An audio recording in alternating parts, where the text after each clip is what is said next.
All right, let's get this show on the road. Welcome, everybody.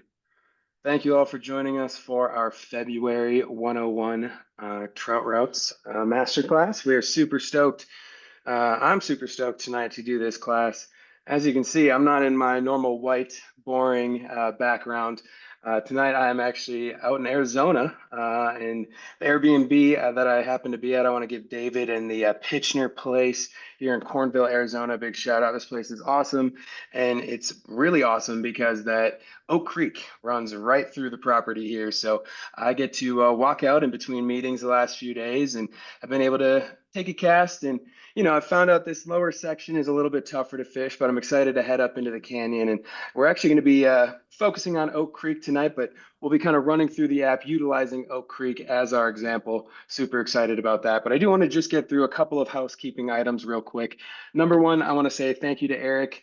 He is one of my core Trout Routes team members. He has joined us tonight to kind of play our customer support. So he'll be answering questions tonight and he'll be kind of banking some larger questions that we can answer as a group at the end of the night. So that kind of brings up the two different chat buckets. As you can see, you'll have the chat as well as the Q&A portion where you can kind of drop in answers and questions and things like that. So just make sure that chat section is going to be an area. I do want to make sure know that in the past that chat section has been not usable for some people. So I do want to make sure that that chat is on tonight so people can check in where they're from. So if somebody could try to drop in a chat there, that would be awesome. We can try to figure that out. Test, awesome, Mark. I can see that. Perfect.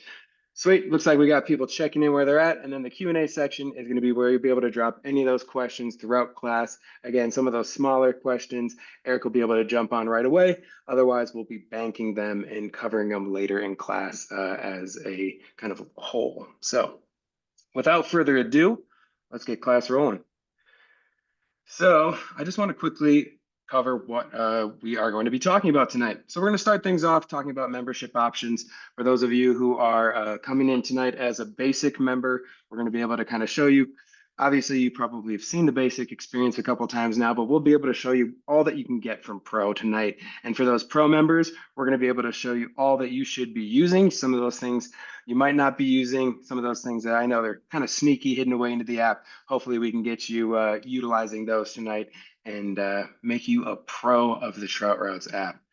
The kind of next thing we'll be covering is going to be those map layers. We'll be navigating the map, kind of how you pan and zoom, and we'll be exploring 3D map icons. We'll talk about the stream card, stream gauges, offline maps. We'll be talking about custom content. We'll be really diving into that one because that was actually one of our most recent updates for iOS. It'll be hopefully coming to Android here soon. We're actually in the process of hiring a full-time Android developer. We're super excited about that. And then web as well. No timeline on those, but we'll be showing off that new custom content section where you can really easily access all of those pins, those gauges you save, things like that. And then we'll also be talking about ways to check my location, river miles, tutorials. Those are going to be those tools along the right-hand side, web maps, and then we'll have that Q&A at the end. We might be bouncing around in a little bit different way tonight. As I mentioned, the format's going to be a little bit different considering I am able to host tonight's class on an actual trout stream, which is super exciting. So without any more hesitation, we're going to jump right into the app. I'm going to go ahead and stop sharing the presentation and start sharing my phone screen. When I do so, I'm just going to ask for another quick thumbs up that you all can see my phone screen. I'm going to get a test in the chat. Awesome. Thanks, Mark. Appreciate the quick answers. All right. So as you can see, we are kind of currently hovering over central Arizona, just north of the Phoenix area, around Sedona. And one of the first things I want to actually cover, because it's going to be one of the only times that I'm going to be utilizing the Find My Location button pretty freely in class, is going to be along that right-hand side. Like I mentioned, we might be jumping around a little bit tonight. So we're going to start out with those right-hand side buttons. You can see we've got that one that it looks like a little arrow, and that's going to take you, as you might know from different mapping apps, it's pretty ubiquitous. That's going to take you to my location. So if we tap that arrow, that's going to show our location, and we can easily zoom in. As you can see tonight, I'm on a private section of water. We'll jump into those kind of private versus public designations here in a second.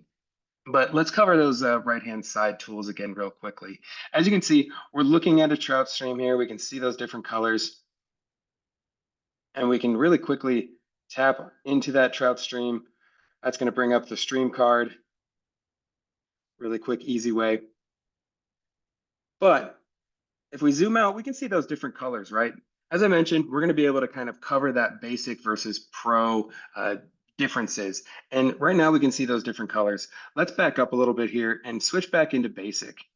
Within basic, we can see this is basically going to be a tool for anyone who's starting out trout fishing or really just wants to know, does this body of water have trout in it? So say I'm on a road trip or something like that, and I drive over a stream and I'm like, that looks pretty fishy, but I don't know. I can always pull up basic, can always check, does that body of water have trout in it? That's going to be pretty much as far as it goes. You can add custom content, we can add markers, things like that, but you're not going to get any access to any of the stream gauges. You're not going to see those access points, any of that kind of stuff. So just as it says, basic is a pretty basic experience. When you do go ahead and upgrade to that pro access, you are going to get access to these 3 different map modes. That first map mode that we were on earlier that had those different colors, that's going to be the guide mode. This is typically the map mode I like to utilize the most. Again, you can see those different colors. We can really quickly cover those by jumping into the map legend. You can see we've got those classified by color and by gold medal, class 1, class 2, and class 3. So if we zoom out and we can jump over to a neighboring state like New Mexico, where there is actually some gold water. So you can see we've got that gold class 1, that class 2 is going to be that lighter blue, and that class 3. You might be thinking, okay, that's great. I understand what the coloring means. I understand what those mean. But what do those different classifications mean? If we click onto any of these streams, we're going to again open what we call the stream card. We can see that rating is up on the top right-hand side there. If we click onto the rating itself, that's going to pull up an explanation of our unique classification system that we've created. So again, we can quickly and easily learn that those gold medals are going to be state designated trout streams. They're going to be really viable trout habitat, great spawning grounds, things like that. And as you kind of dwindle down those class 3s, that's going to be what we call our blue lines. If you're a big blue liner, you can always kind of target those class 2s and those class 3s specifically. I wouldn't necessarily make an entire day around them, but always an option to be able to throw some 5 or 6 class 3s on your list of things that you could potentially explore that day. So let's jump back again with that arrow. That's going to take us back to my location, really quick and easy, no matter where you're exploring. There's times where I'll be sitting on the couch and my fiance yells at me because I'm searching water in New Mexico. And she's like, we live in Minnesota. What are you exploring water in New Mexico for? I'm like, I don't know. I could take a trip there. And, if I'm done searching there, I can always really quickly and easily jump back and explore some water around home. That might be a little bit more realistic, right? But again, that's going to be that arrow button up along the right-hand side there.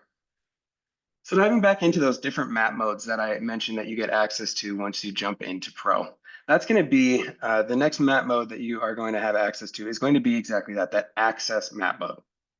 The access map mode is really built on showing you easement lands, state and national parks. We're also going to have those different public lands as well. One of the things that we want to make sure we have turned on when we are looking for those public lands is going to be that public lands layer within those filters along the bottom right-hand side. So we're going to want to make sure that that's checked on. And as you can see, that's going to add a lot of color to the map here. So we can see if we click into any of these, we can see that's reservation land.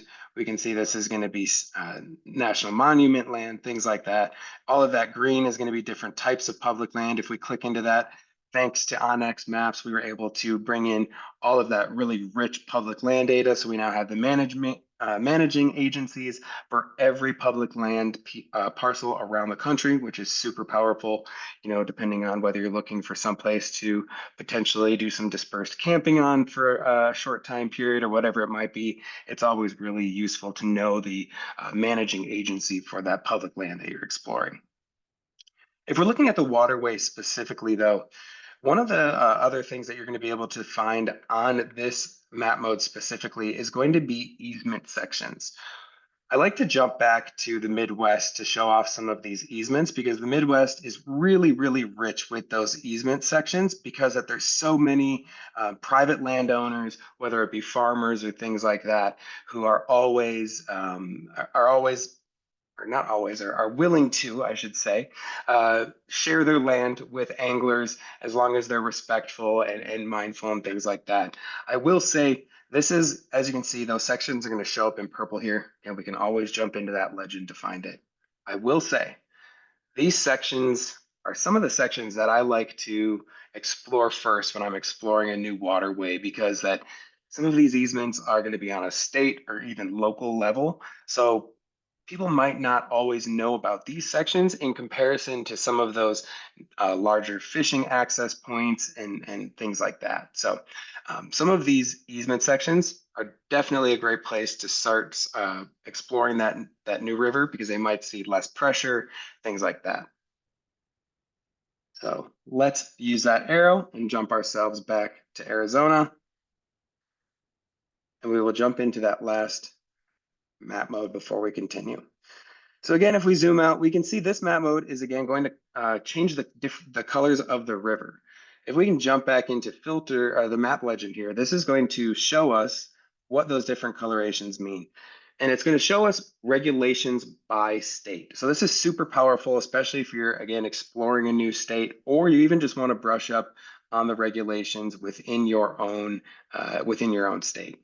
So that's going to be one of those great ways to start learning about things from a base level. We'll show here soon, once we jump into the stream card, that you can really start to understand, okay, I see that Oak Creek is listed as a stream with special regulations. What are those special regulations? We'll show you here shortly how you can start to access that specifically.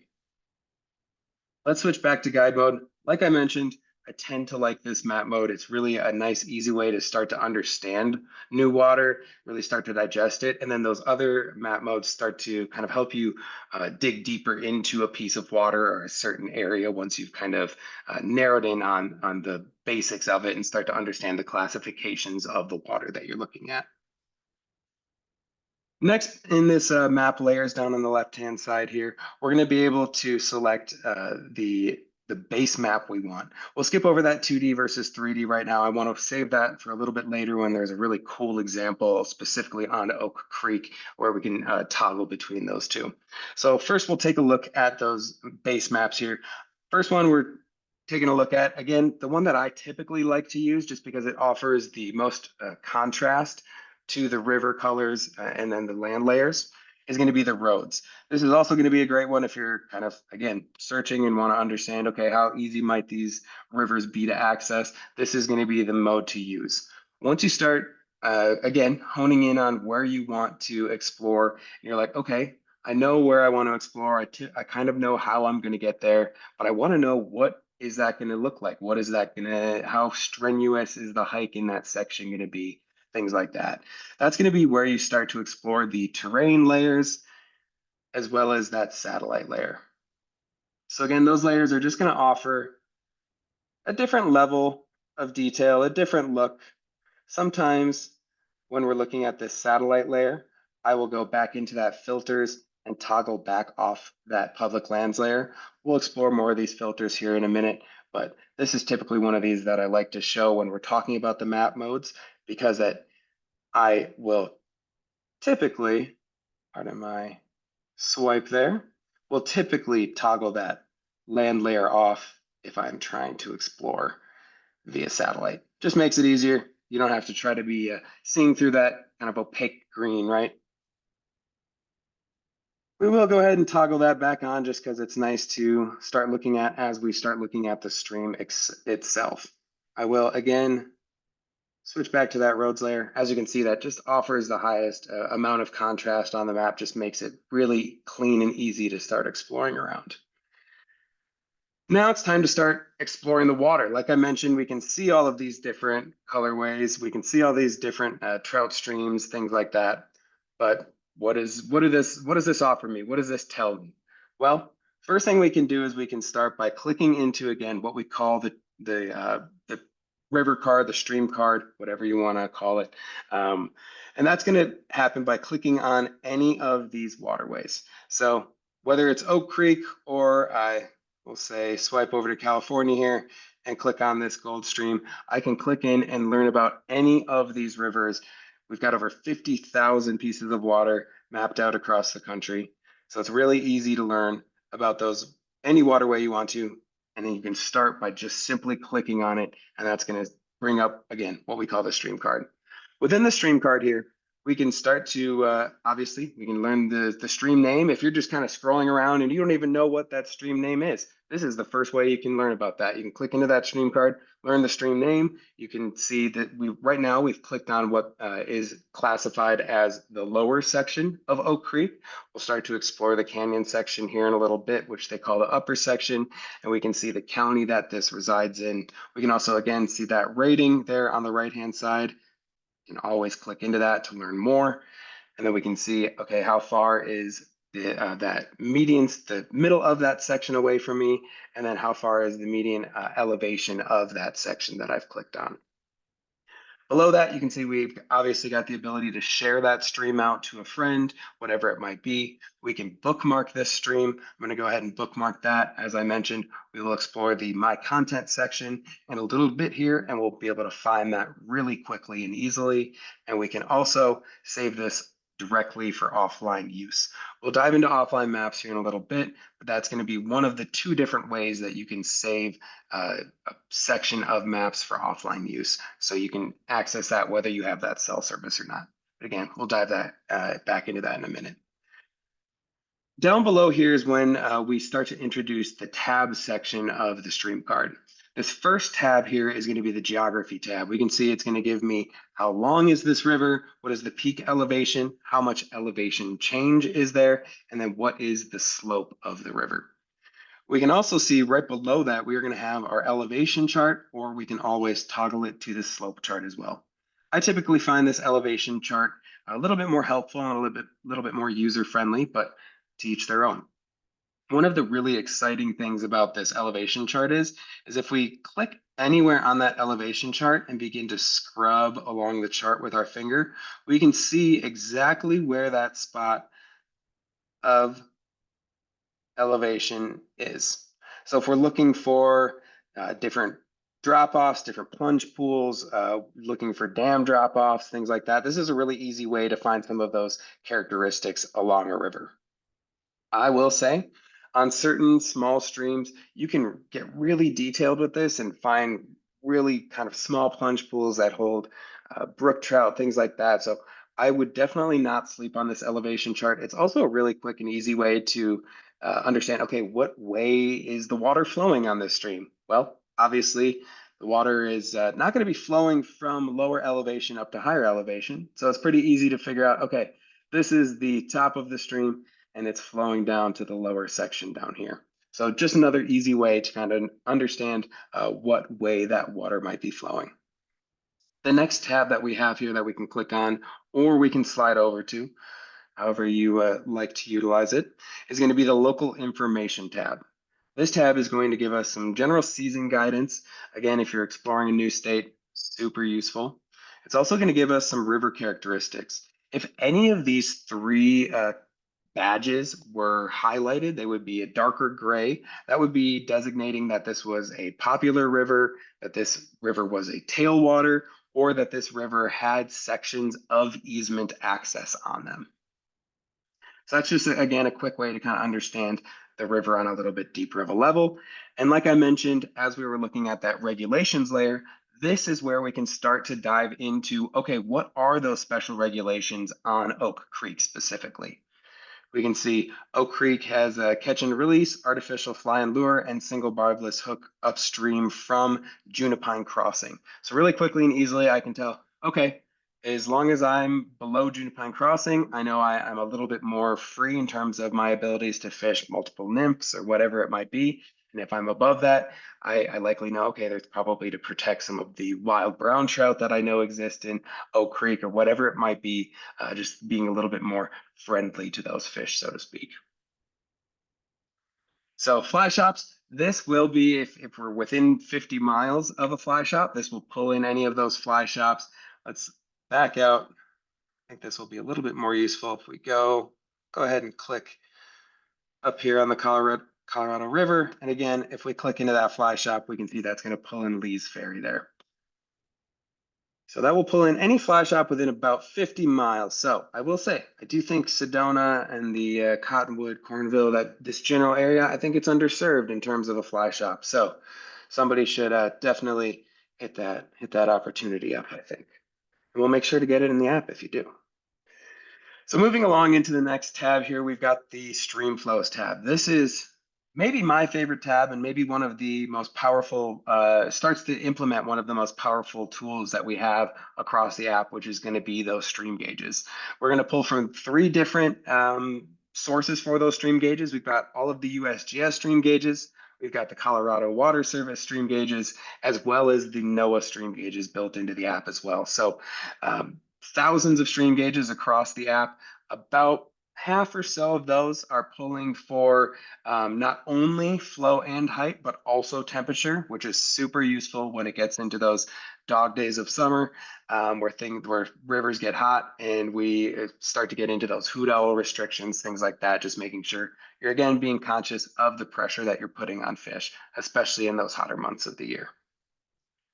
So once we're looking at this stream gauges here, though, we can see that this is going to give us a really nice, quick view of all of the stream gauges along a river. We'll in a minute explore some of those stream gauges individually, but this is where we can view all of them at one time. So this is on some longer stretches or longer bodies of water. This is a really good way to check, okay, what stretch of the river do I want to check out based on the flows or the height or the temperature of that section, whether it's below a dam or above the reservoir, whatever it might be, things like that. This again is a really quick, easy way to find access to all of those gauges across the river. One of the other cool things that we can do in here is we can see any of the gauges that also fall within the watershed. And we can also show the watershed so we can learn a little bit more about that.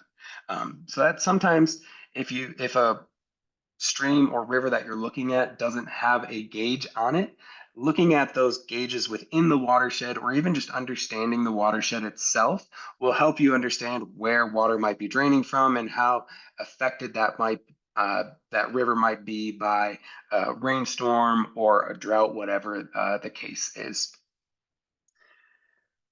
The next tab that we're going to cover is going to be the access laws tab. Again, I know I've mentioned it, but it's because we are built for the angler who's exploring new water. This is a great place to look if you are starting to explore a new state. This is going to give you a really quick rundown of the access laws by walking wade, by floating, whatever it might be, so that you can stay safe and responsible when you're exploring new water. As we know, stream bed access laws are different around the country. So you just want to make sure you're brushing up on that and you know, okay, do I need to make sure I don't cross over onto private land, even if I keep my feet wet, or can I be below the high water mark and explore where I want along the river? Again, every state is different, so just make sure you're double checking in here before that you jump into a new body of water in a new state. The last tab here in the stream card is going to be the My Content section. This is going to be where we get to really start personalizing the maps for ourselves.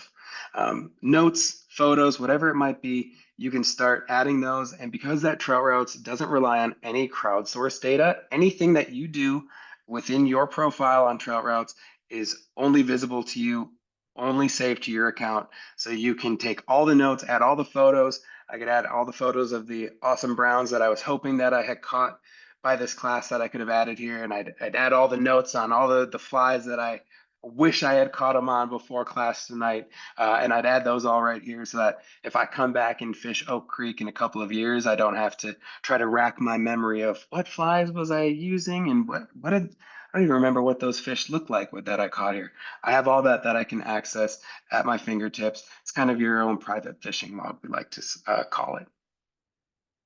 So that's going to cover that stream card. And again, that's going to come up on any of those 50,000 plus waterways that we have built into the app simply by clicking on the river itself.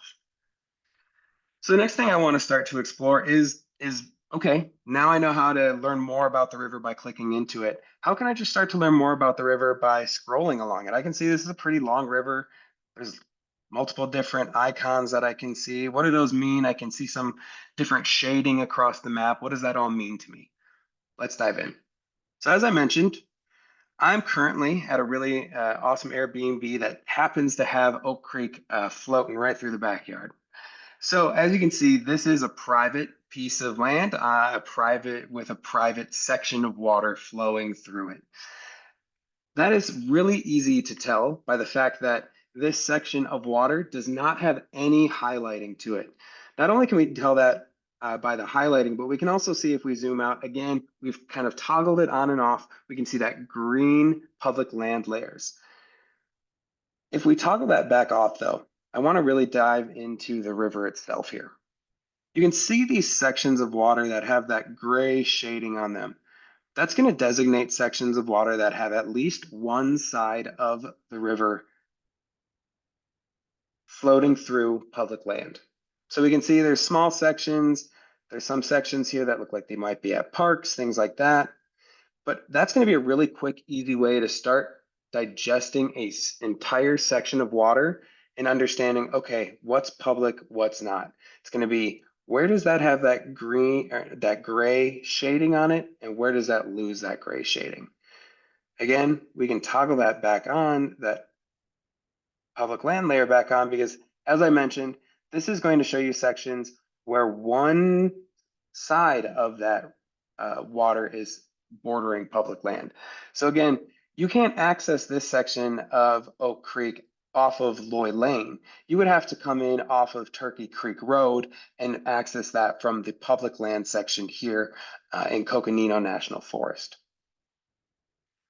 So that's going to be one of those ways where you can start to really understand those sections of water that you can explore with that gray shading, but it's always useful to toggle that public land layer off, even if you have it off because you have the satellite layer and you're exploring that way. This is a great way to make sure, okay, what side of the waterway should I be exploring and what side should I be accessing and getting out on, things like that. So let's move back down here.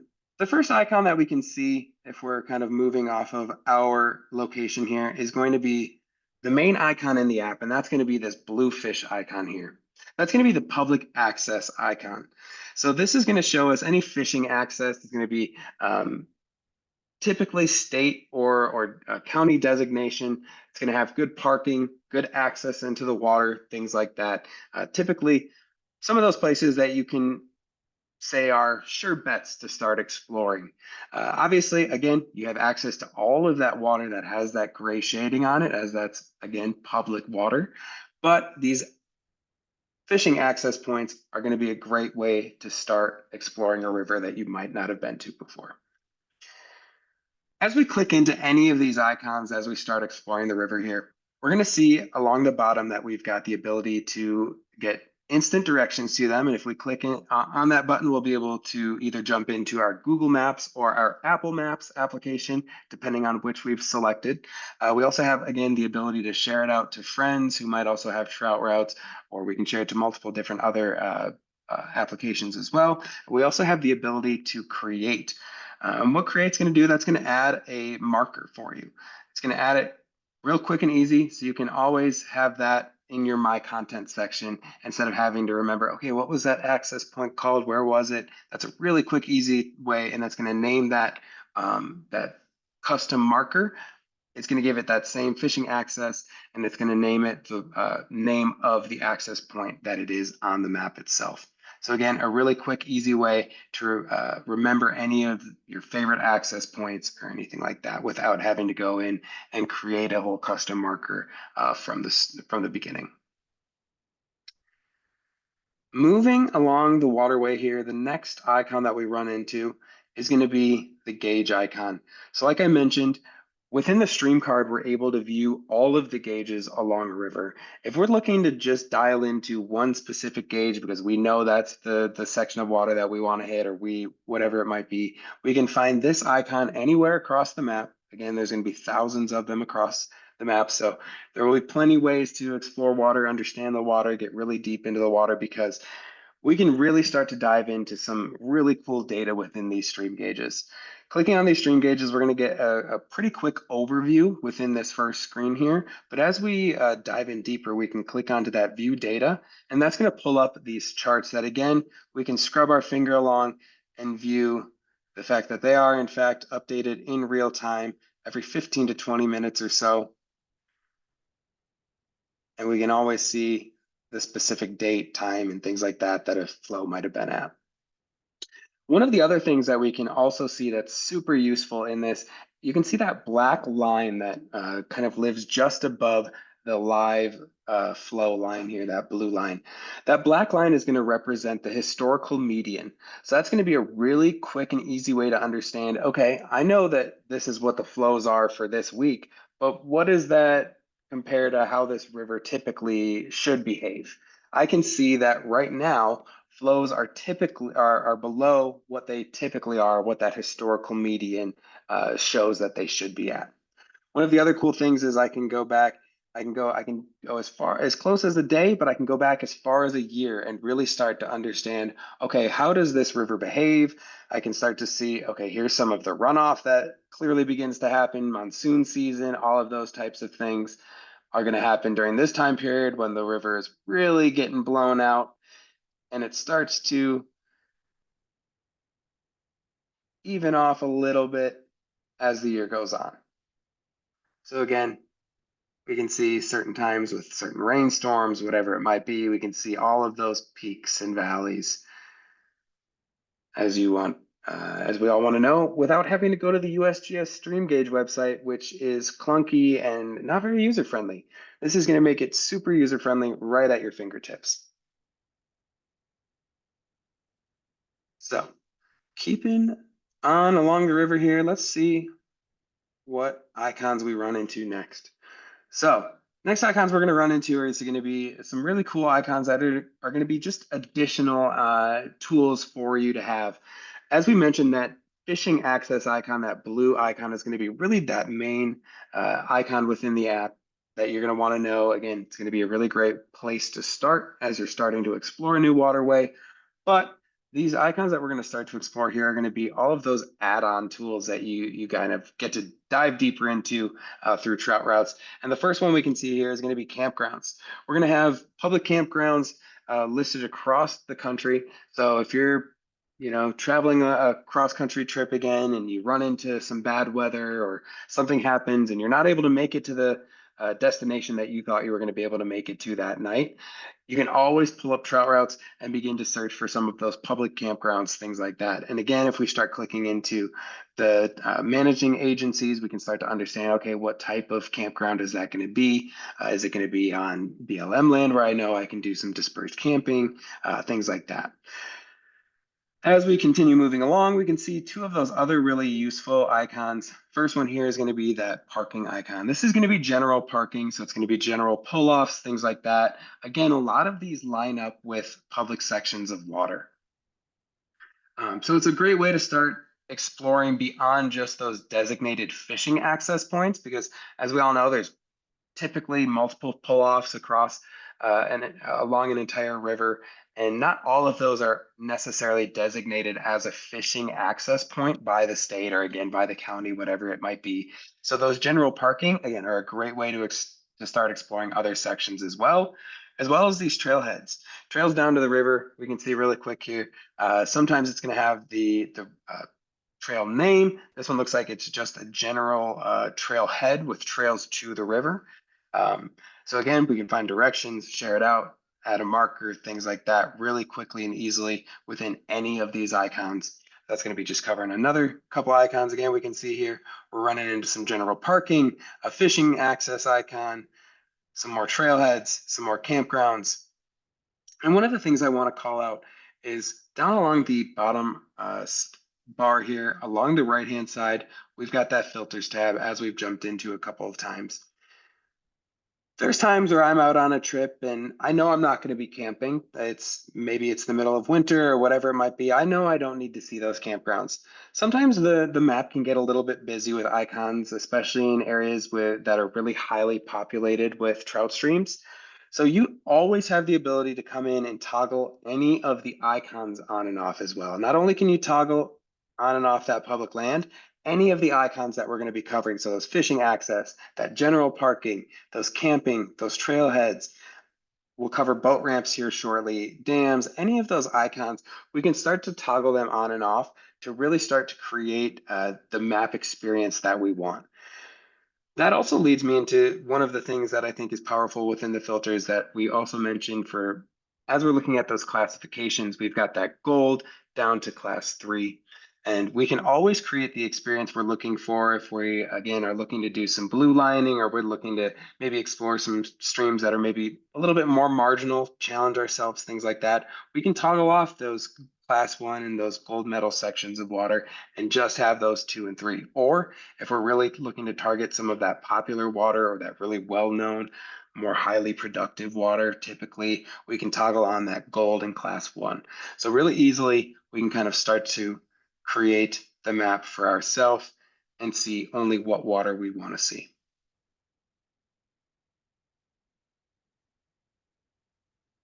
So as we can see, as we move along the river, we can start to really learn campgrounds, parking, fishing access. We can really start to learn the ability to start to explore this river and where I might be able to park, where I might be able to get out at. As you can see, I've already done some scouting myself. I had a spot that my Airbnb host sent me. I have a spot up here that I know I want to access. And so I've got some spots that I've selected along the river, and that's super great. That's super exciting, right? But that doesn't cover all of the icons. So I want to just, again, scoot off of one of the smaller streams that we have covered in the app. And let's jump up to Colorado. As you can see, this is what I'm talking about. Things start to get a little bit busy here when there starts to be really highly populated trout streams. As you can see, we start to zoom in. This is where you might want to turn off some of those trailheads or some of that general parking if you don't care about certain things like that. We can see fly shops. Again, like I mentioned, you can always see those fly shops that are nearby within the stream card. We can also see those fly shops directly here on the map with that shop icon. Jumping back into the filters here, let's scoot back down into some of these other icons.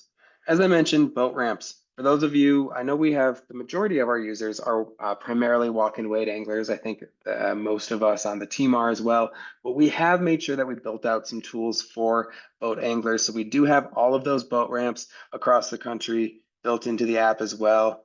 So we always can find those. Sometimes, there we go. Sometimes they're a little bit harder to find. Again, we can click in, we can get directions, things like that. We are looking to potentially start building out some more hand-curated content on some larger streams in some really prominent fly fishing states to where that we might be able to get some more information like photos and things like that in here. Again, that's something that we're hoping to be able to build here in 2025. So stay tuned for that. That kind of covers some of the boat ramps around the country there. And then we start to get into a couple of the more kind of customizable filters and customizable icons. Dams is going to be an interesting one, right? Because there's dams around the country. There's not just dams on trout streams. So if we click into this, we can see that we can always view dams by whether we want them shown all the time, whether we want them shown just when we click into a stream itself, or if we want them hidden in general. Again, some of us are tailwater anglers, some of you might not be. So sometimes you might care about those dams and at times you might not. The Habitat Project filter and icon is going to be very similar to where that will be able to show whether we show those habitat projects on the stream when we have it selected. What we want them shown all the time. Again, that can get a little bit busy, so always depends on how you like to have your maps viewed, or we can have them hidden if you don't care about those habitat projects. Sometimes that information in your area might be a few years old and you might not find it as useful. And so you just, again, want your maps to be a little bit cleaner and don't need to see any of that information. You can always hide those. Same thing goes for those trout stocking locations. Those are going to, by nature, be selected as stream only. So again, when you click into any of the 50,000 trout streams, you'll be able to see those stocking locations. Those stocking locations are going to be dependent upon the state databases that we have, as long as those states have shared that information with us. But that is going to be kind of the way that you can start to get a little bit more custom with some of these icons and how that they're shown across your map. Trout lakes. Uh-oh. Looks like my phone screen just stopped sharing. This cord must not like me.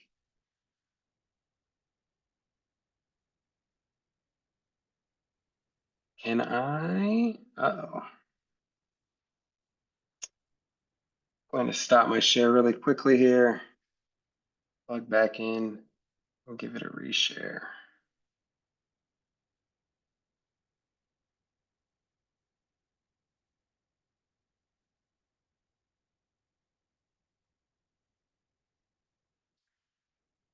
Hmm.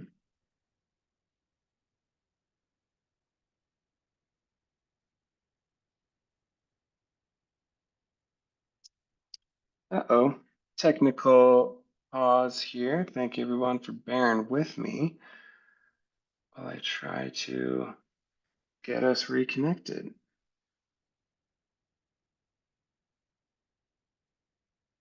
I see that it's bouncing in and out of view here for me at least.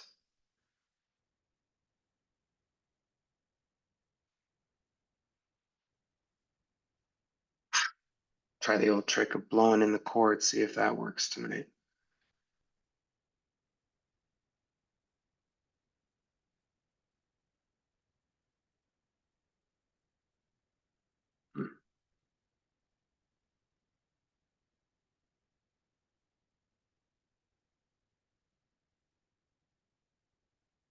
Hmm.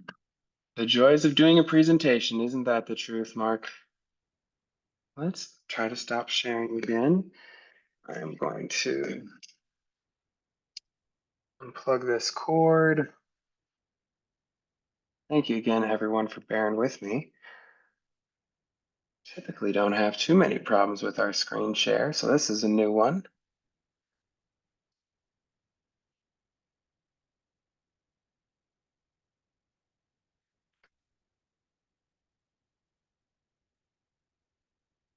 All right, well, I'm going to not waste any more of anyone's time. I'm going to simply jump over to our web maps. Might limit us a little bit in what we might be able to see for now, but we will certainly attempt to jump back into the app on my phone here shortly.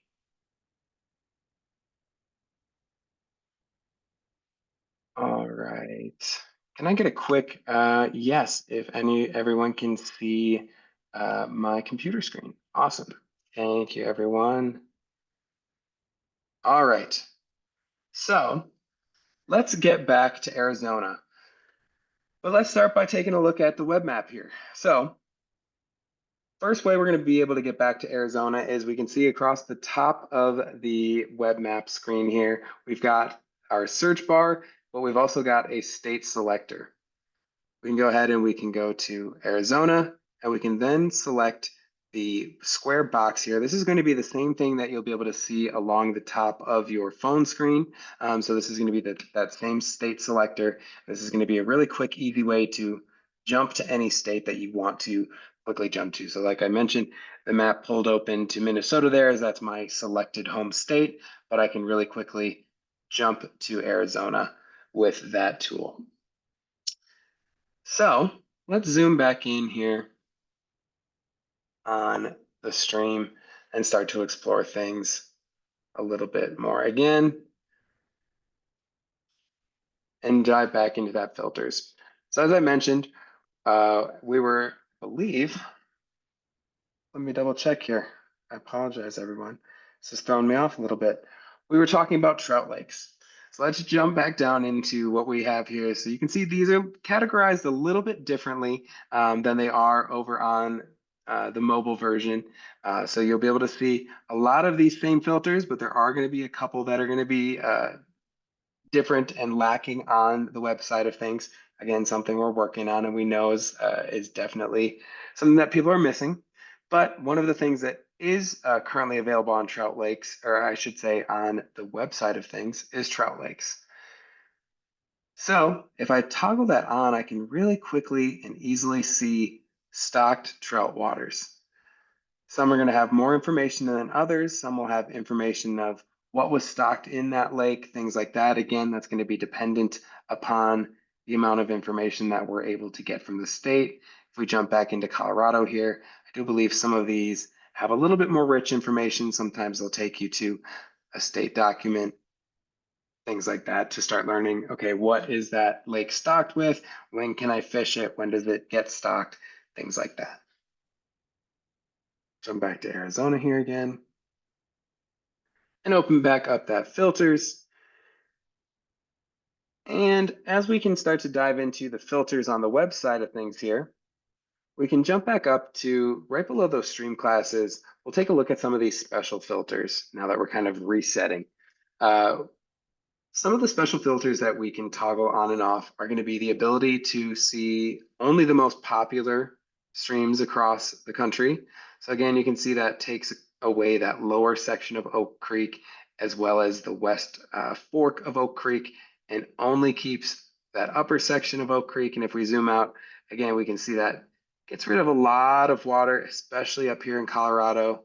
And toggle that on and off again, and really is going to be a way that you can start to hone in on some of the famous rivers, some of the really highly productive waterways, things like that. So that's going to be up within that special filters section. Find ourselves here again.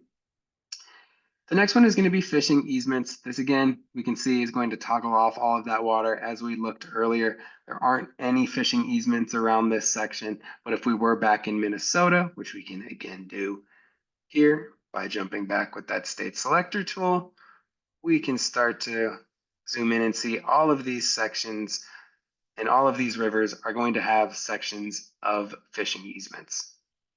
And if we toggle that on and off, we can see there's a lot of fishing easements when it comes to the driftless area. It's certainly reliant upon many of them.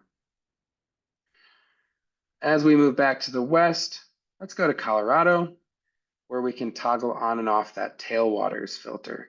This is going to be, I know we've talked about this one pretty exhaustively this winter, but this is a great feature as the winter seems to drag on, continue to drag on, right, for many of us around the country. I think it's starting to get a little bit better for a lot of us, starting to see a little bit warm up, but for a long time it's been, all right, if I want to get out on the water, I'm going to be getting out on a tailwater. And so this tailwaters only filter is a really easy way again to, okay, there's a lot of awesome water that I can explore around Colorado, but a lot of this gets frozen during the winter and I can't explore it then. But I know I can explore tailwaters as that's going to have a constant flow coming out of the dam, have a constant release, typically is going to be open and much easier to fish during the winter than some of those freestone or even spring creeks are. So that's going to be one of those really awesome ones there in the special filters category.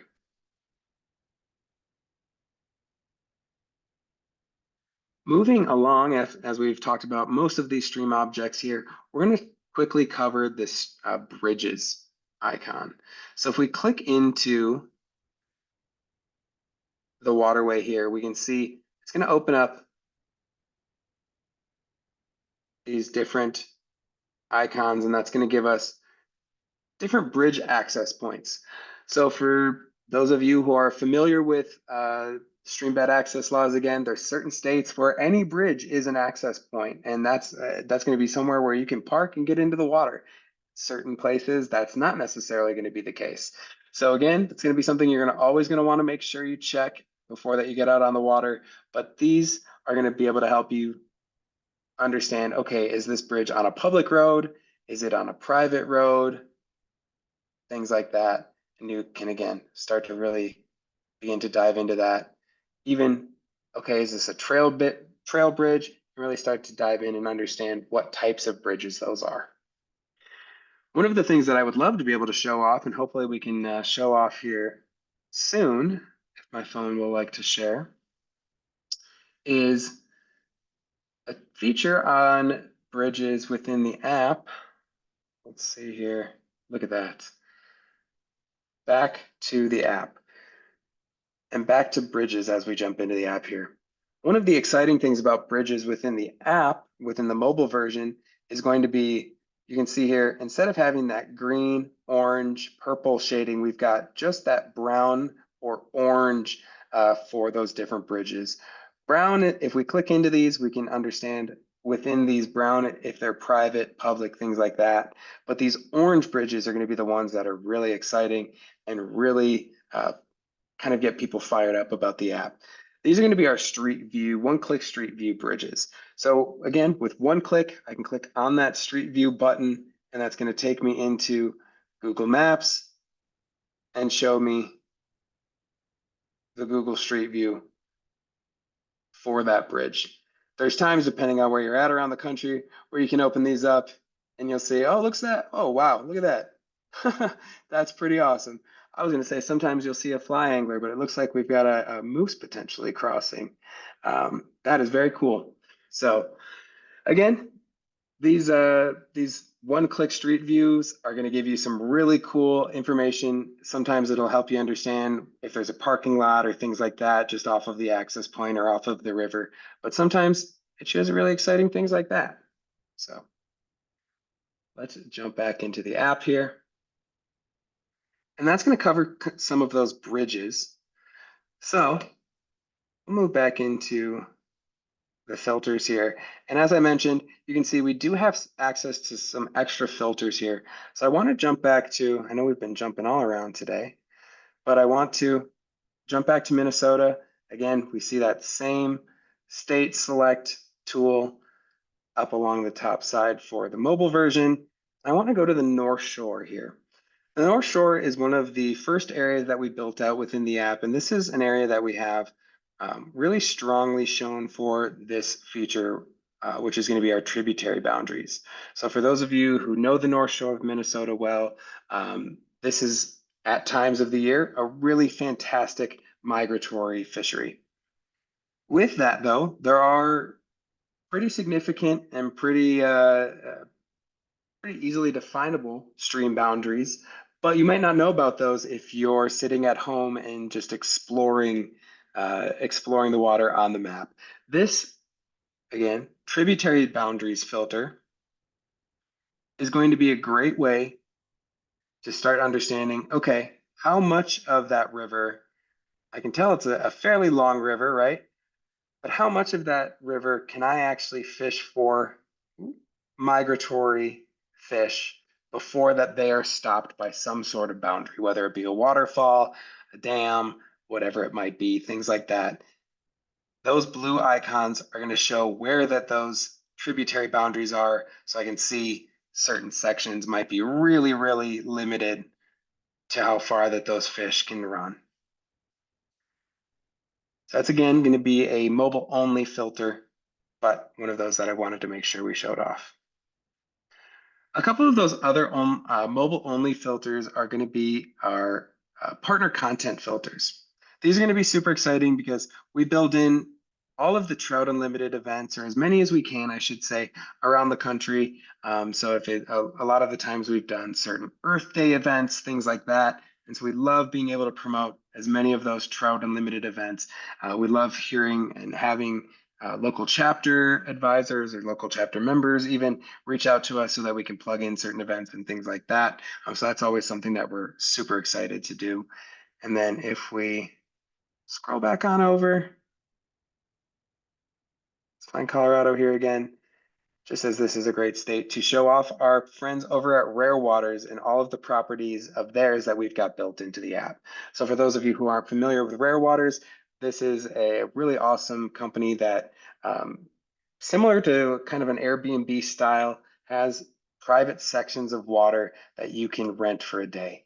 So if you're looking to get on a new section of water and want to make sure that you have it all to yourself, or maybe you want to kind of confirm that it's going to be a section of water that hasn't had a ton of pressure, we've got all of the different Rare Waters properties around the West built into the app so you can quickly and easily access them if you're looking for something other than a day exploring public access.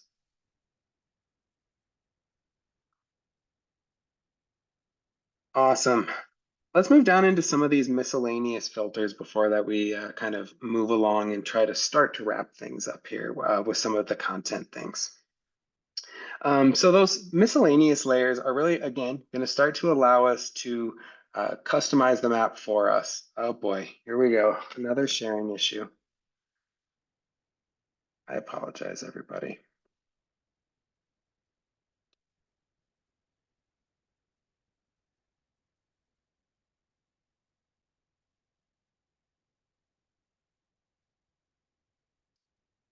All right, well, I'm going to go ahead and share my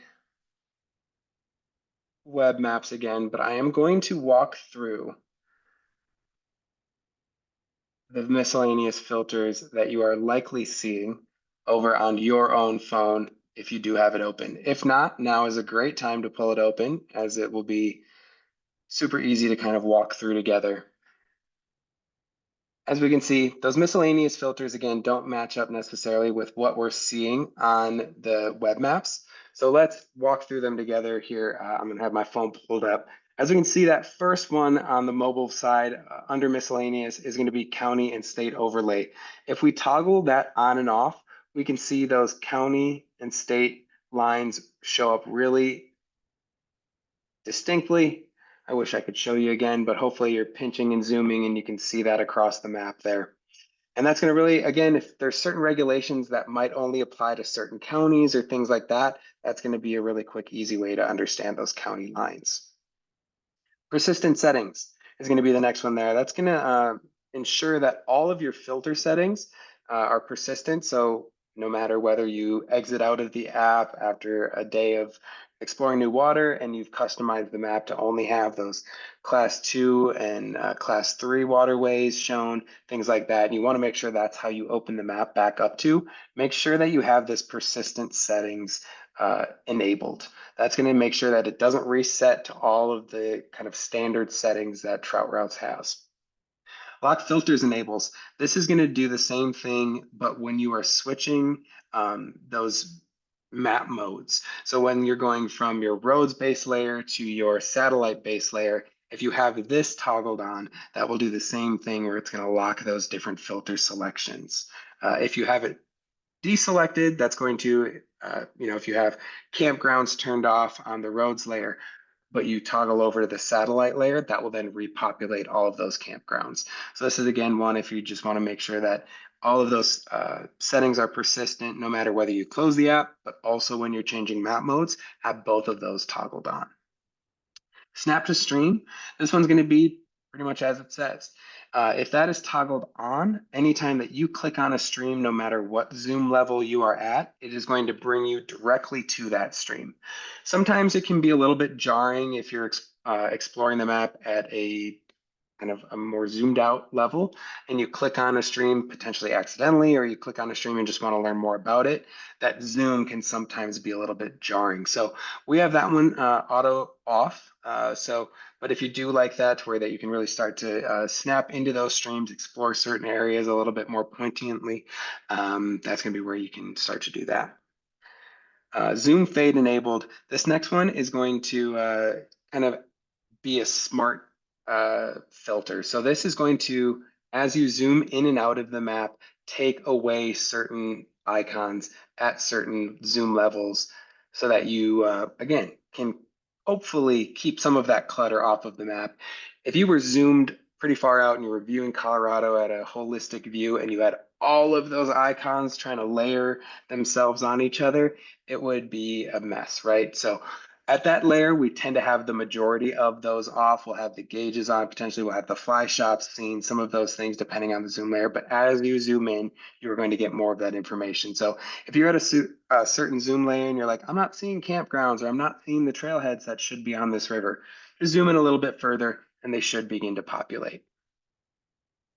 And then the final one here on the mobile side of things is going to be that Google Maps default. So as I mentioned earlier, we can quickly get directions to either our Apple or our Google Maps. And this is going to be where the first time we select that directions, it's going to ask us which application we want to utilize.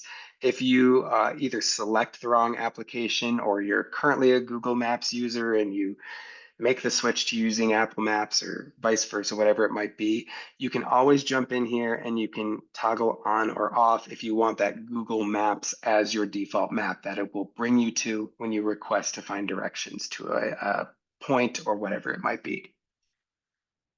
All right, technical issues aside, we made it through filters, everybody. We made it through icons. There we go. Hopefully that was helpful and wasn't too messy and crazy there. The next thing that I want to jump into as we fly ourselves back to Arizona is going to be jumping back into that 3D maps. So again, feel free to follow along as I know we looked at that 3D maps button that you can find there in the maps layer under base maps, right under the base maps wording right above those base map selections. But we also have the ability to explore in 3D on the website as well, which sometimes this is even better when you're exploring a new section of water before that you've ever been to it. So if we go ahead and toggle that on, if we see 2D, 3D is on, and if we see 3D, 2D is on. Just a quick caveat there, so just make sure that you know which one you're selecting. We can see when we select that 3D, we now have the ability to change our angle. So like I mentioned, this is why I wanted to save that 3D, because where I'm at down here on the lower section of Oak Creek, it's not nearly as exciting as it is up a little bit higher here, where we can really start to see, for those of you who have ever taken this road from Flagstaff down into Sedona, I'm sure you know it very well, we can really start to see some of the topography, understand, okay, this West Fork of Oak Creek goes through some a pretty wicked canyon, which again, for those of you who have never fished it, it certainly does, and it is certainly beautiful. So again, that's going to allow us over on the desktop side, those arrows are going to allow us to change our view. If we're toggling on that 3D maps over on the mobile side here, we're going to utilize 2 fingers to change our view here. We're going to take 2 fingers and we're going to slide it up on the map, and we're going to see that's going to change our view from either being a low angle so that we can really see all of that detail to being that kind of bird's eye overhead view. We can go ahead and again toggle on or off that 2D and 3D maps. And if 3D is on, we can change that angle, 2 fingers, and kind of pan and swipe. And again, we can start to spin and rotate, pinch and zoom, some of those basic functions of any map that you utilize, whether it's your Google Maps or Apple Maps, right? But that 3D, again, is a really great way to ahead of time start to begin to explore and understand, okay, how strenuous is this hike into this section going to be, certain things like that. So the next thing I want to cover is going to be the content section, the My Content section. And this is going to be one of the final things that we kind of start to cover before that we jump over into questions. So make sure you start to formulate any of those questions, anything that we haven't covered tonight. I know there's a lot in the app. We're going to start in future master classes. We're going to start trying to hone in more specifically on certain features. I know for some people, these 101s are super useful. Some people wish that we would take certain more time to dig into certain features of the app. We hear you. So we're going to be implementing some of those classes here in the coming months We don't have next month's classes completely finalized yet, so make sure that you keep your eyes tuned and ears peeled for those. um, Moving right along into the My Content section as I try to move a couple things around on my screen so I can see everything here. So within the Tools section here, along the right-hand side for the web maps and along the bottom in the middle here for the mobile app, we're going to be able to start to really, again, customize your maps. So for the mobile version, it's going to be that create button is going to open up the opportunity to save maps offline. That's going to be a phone specific action. Obviously, you're not going to be saving maps to your desktop. So you can see that offline maps is going to be a phone specific section. We'll jump back into that in a minute. But we're going to have the ability to drop a new marker, a new line, and a new shape. And we can see along the right-hand side here on the web maps, we have the same ability to drop that custom shape. We can start creating points. We can go back to the original point to finish up. We can name it. We can choose colors. We can choose the line width. We can choose the opacity. We can, again, add notes, add photos. All of this, again, only ever saved to our profile. I can't stress that enough. The next thing here is we can, again, add lines or add just those single markers, whatever it might be along a certain river. Again, if we catch a big fish, we can add that. We can save it as a fish icon. We can change the color. We can name it big fish. Maybe I'll hopefully go catch a big fish there tomorrow. And we can, again, add any of those notes or add any of those photos that we would want. Eric, I see that you have your hand raised.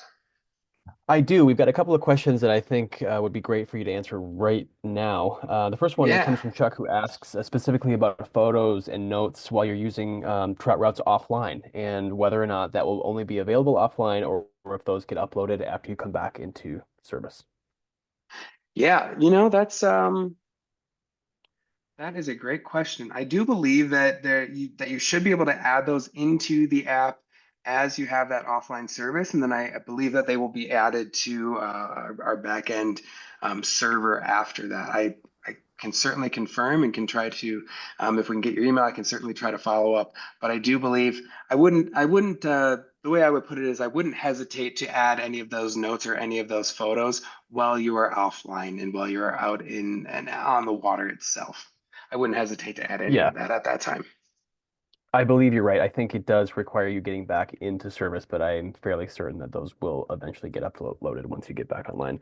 And then Yep. one other quick one is if you need to keep your phone or as you're uploading photos, if you need to keep them on your device or if they will stay on your Trout Routes account.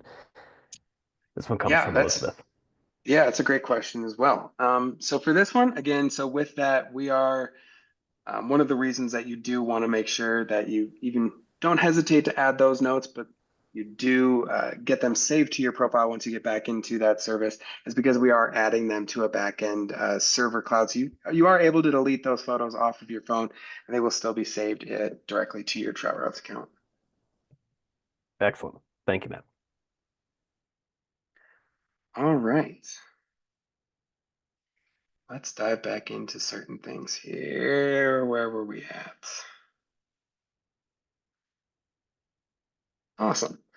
So the next thing for these tools along the right-hand side is going to be another tool that we can cover here that's going to fall along the right-hand side within the mobile app as well, and that's going to be River Miles. This is a super useful tool regardless of whether you are a walk and wade angler or you're fishing out of a boat. Um, so regardless of whether you're trying to see, okay, how long is the section of water for a float going to be? You can always go ahead and again find those boat ramps, choose boat ramp to boat ramp.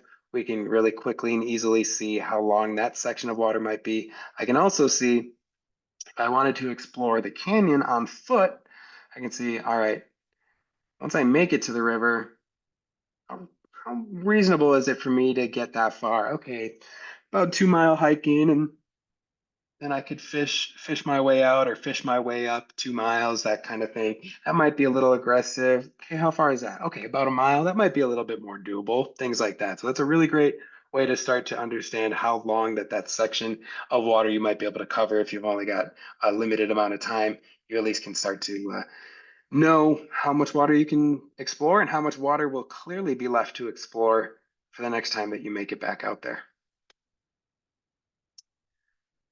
Awesome. Trying to recombobulate myself here after some of these um, connectivity issues with my phone. And I think the last thing before that we open it up to questions that I want to cover is going to be the offline maps. And again, unfortunately, that's not a feature that we have over on the web. So I'm going to one time try to reshare my phone. If it doesn't work, we're gonna go off screen and I'm gonna try to turn my phone screen around.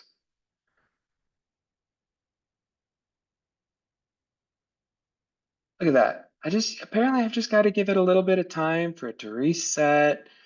You know, it's just having a little bit of a fit over here tonight. Again, appreciate you all for hanging with me on that.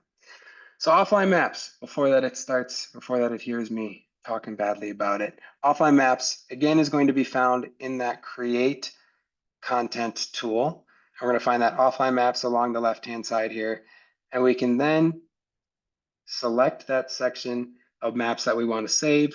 We can name it and we can save it directly to our phone. So again, we have that access regardless of whether we have cell service or not. One of the things I want to call out with offline maps is that you want to make sure you have the base map selected that you want to have access to when you are offline.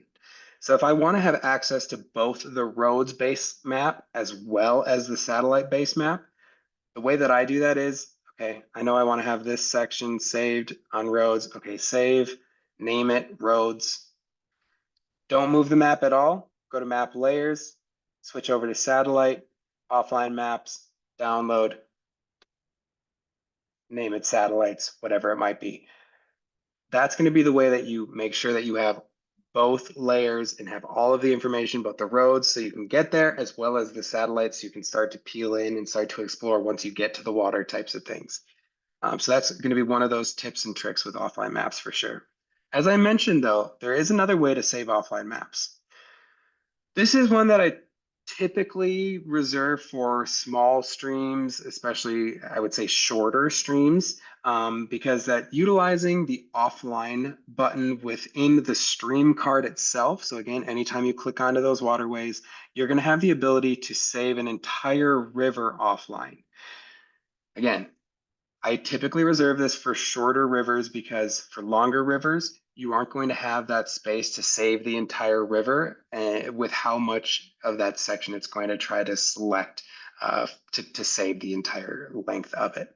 So I typically will utilize that custom selection for the section I want to utilize. And then I misspoke. There's one final thing I want to cover before that we switch it over to questions here, Eric, and that's going to be the tutorials feature that we also have on the mobile side of things. So outside of the master classes that we utilize to try to close some of that education gap that we know, there's so many features in the tool, right? We want to make sure that everybody's getting their money's worth. So we have these classes. We've got some shorter YouTube tutorials as well that are a little bit more easily digestible for some, but we've also got this really quickly accessible tutorials.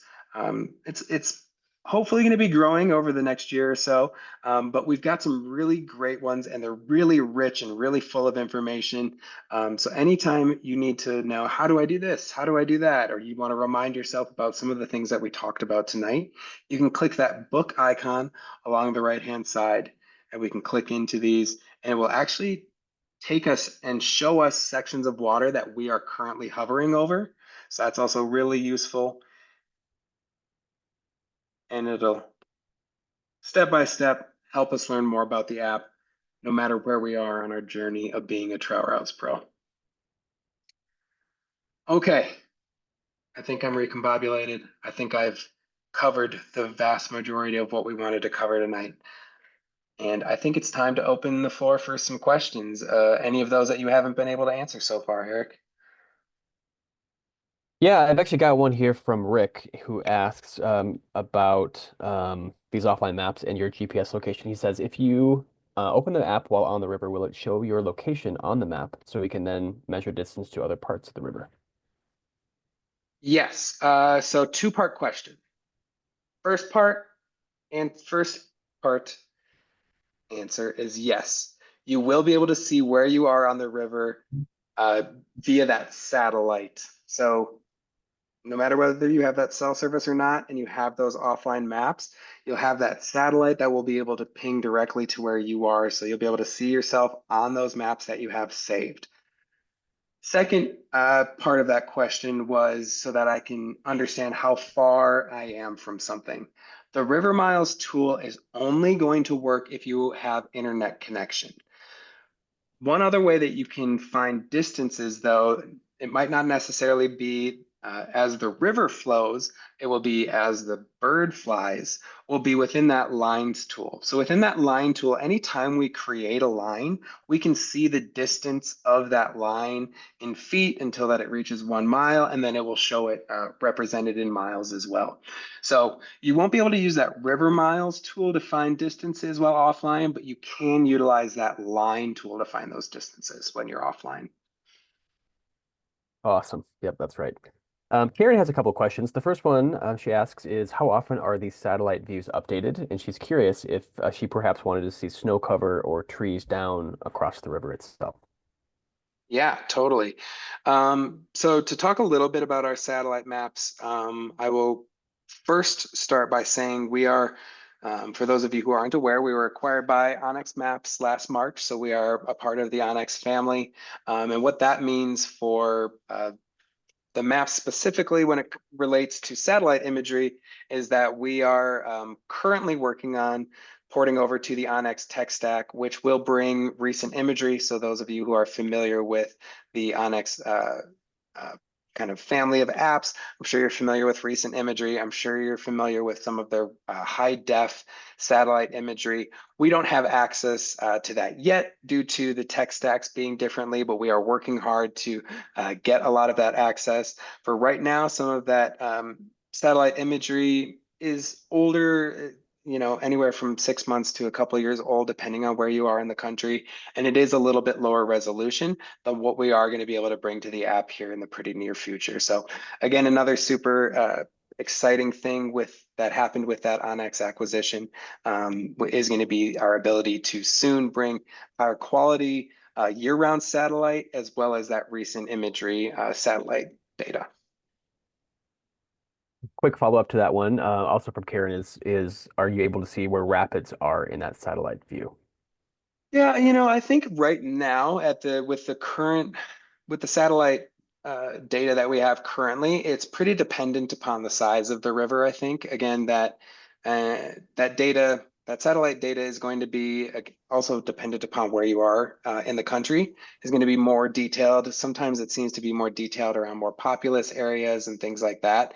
So there are times where I know I've been able to, I'm sure Eric could vouch to this as well, been able to pin down specific um, rapids and even deep pools just by seeing some of the color change on the water itself. But again, that's going to be something that we hope to improve upon heavily as we get some of that higher quality resolute and higher resolution data. Awesome. Love it. We've had a couple of Android app users asking about a couple of features. One comes from Elizabeth here, wondering about the tutorial function. And I can't recall if that is live on the Android app or not. No, so that is one of those things that we are this week hiring an Android developer, and so that's I know one of the things that is on the top of the list to bring to users over on Android. Again, we're trying to make sure that we can close that education gap and make sure that users are getting the most out of the app. And we've found over on the iOS side that that's been a really great tool for users to um, make sure that they're understanding everything that they have access to. Excellent. Question here about trails, and if we incorporate any hiking trails within the app. Yeah, we've got some awesome trail data. Let me try to share my screen here again. I'm gonna go ahead and share the web map just to be safe. But we will jump in and show here. As you can see, we've got the West Fork trailhead here. We've got the fishing access icon. We've got the trailhead technically starting here. And then we also have that West Fork trail. So we've got all of that awesome, really rich trail data. Depending upon what device you're going to be on, sometimes or where you are in the country, it's going to be either purple or white. So I will just make that call out. It depends on what database that some of that trail information is coming from. Is going to be depend upon is going to be informing what color it is, I should say. But yeah, we've got some really awesome trail data. I would make sure to not shy away from utilizing trout routes as a resource for the trails to get to water. So again, a nice way to, instead of having 10 different, 12 different tabs open while you're trying to plan out a trip or explore some new water, we've got all of those really rich data sets and awesome features at your fingertips, all within one. We got a quick question coming here from Rob who asks any integrations with smartwatches and curious about maybe doing some tracking or some alerts for some of those Yeah. custom markers. Yeah, that is an awesome idea, and it's something that I think we've been talking about as a team a lot. I actually am uh, fairly new to the smartwatch game, so I've not been a smartwatch user for a long time, but I know even into the short time that I have been using a smartwatch, I've been eager to do the same thing of, okay, how can I track my how much water I've covered during the day, or how can I easily just tap my watch and drop a pin, things like that. And so I know there are some hopefully some steps that we can take to get to that point. I know that there's no timeline for that specifically at this time, but I know that there's at least the ability for us to kind of hopefully copy and paste what some of the other Onyx verticals have done when it comes to smartwatch apps. That's a good segue into this next question from Chuck, who is wondering about some other things on the Onyx tech stack and curious if we'll be bringing in property ownership similar to how Onyx Hunt has dropped in land ownership information. Yeah, this is one that still seems to be a topic of discussion that hasn't had a final decision made yet. But we are exploring ways of how we can import some of that private land data.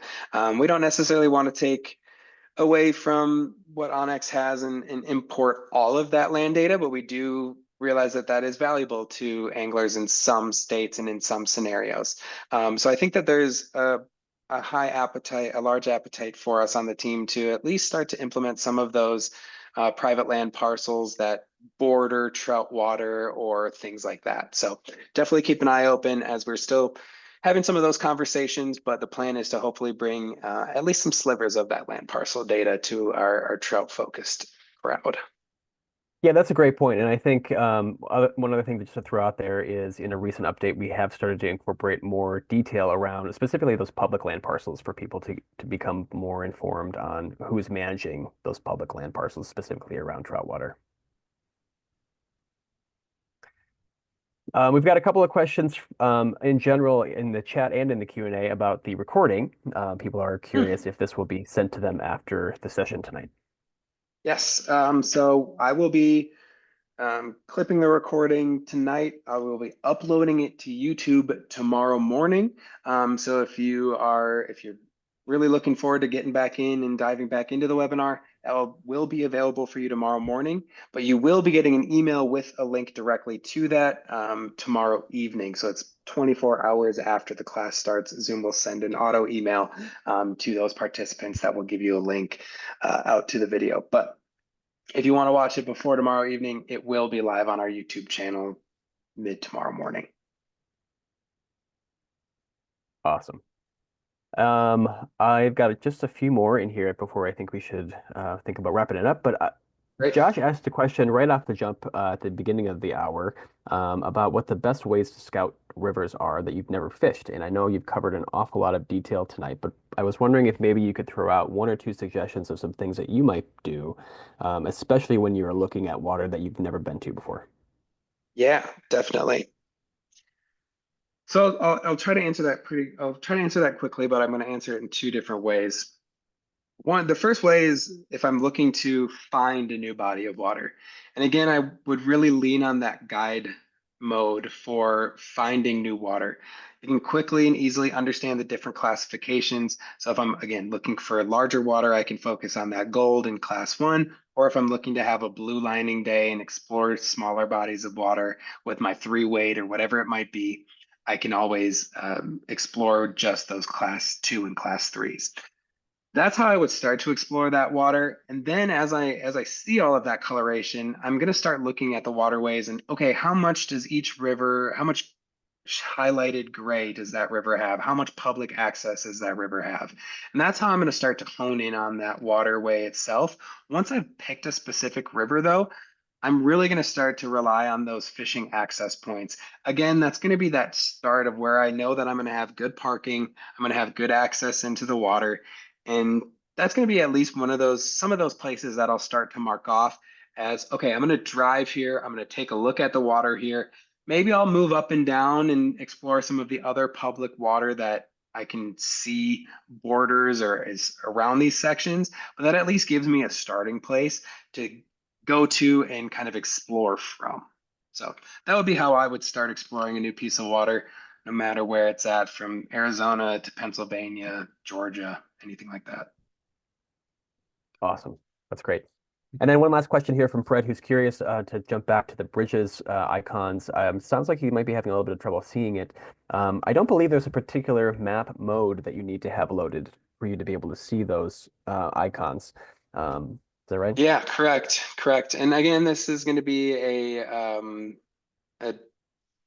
potentially a device specific thing. Those Street View bridges specifically are going to be an iOS specific feature and something that we're hoping to bring cross-platform here soon. But you should still be able to, no matter what platform you're on, anytime you click onto the stream itself, you should be able to see those bridge icons. If that's not the case, make sure to reach out to us. But those, again, those bridge icons are not going to populate unless that you have the stream itself selected. That might be it there. Fred, make sure you tapped on a stream. That should hopefully help tackle that one for you. Looks like that worked. Awesome. Cool. All right, that's all I have in the Q&A. If anyone has any last minute questions, quickly drop them in there, but we might be calling it for this evening. Cool. Awesome. Well, thank you again, everybody, for sticking with me on some of the technical issues that we ran into on tonight's class. And I do just want to make another call out that we are super excited next month. We are going to be diving into the most recent My Content update. I know we didn't get to talk about that too much tonight. I specifically wanted to save some of that because we're going to dive into that in one specific class coming up here in March. So that My Content revamp has been awesome. It's really easy to be able to access all of your favorite gauges super quickly, access all of those offline maps super quickly, any points you've saved, things like that. So make sure you keep your eyes open for that March class coming. Again, going to be a little bit more focused in on one feature, hopefully not as much of a mass amount of information thrown at you as one time as these 101 classes can be. So thank you everyone for joining us. Eric, thanks for hanging out with me tonight. We hope you all get on some water soon as temps are starting to finally get nice around the country. Tight lines, everybody. Thanks, everyone.